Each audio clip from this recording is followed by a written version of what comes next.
In game 4 of the playoff series between the Toronto Raptors and the Indiana Pacers, we went ahead and we took the Pacers, and we're going to go ahead and we're going to back them again for game 5 plus the 7 in Toronto. Now, I really like the adjustments Indiana made in that game 4, and also I thought they really outplayed Toronto as well. Toronto, yes, they played a really bad game. They'll play better at home for sure, but the way things are going right now, I really like what Frank Vogel has going on for this Pacers team. I think they match up pretty well with Toronto, so they could give them some trouble. I'm going to go ahead. I'm going to grab the 7. They should take this game much closer to the wire. Toronto might get the win, but by 7, I think that's a bit too much. I'm going to go ahead. I'm going to take the Pacers. Let's go ahead. Let's start breaking these teams down. Let's talk about that game 4 with Indiana and Toronto.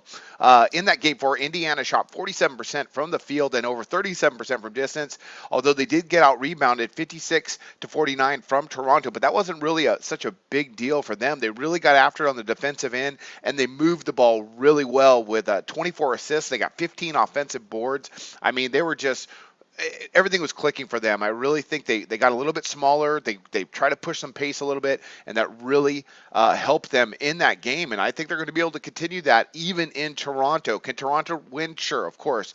I imagine they're going to break some things down on film. They're probably going to get tougher on the defensive side.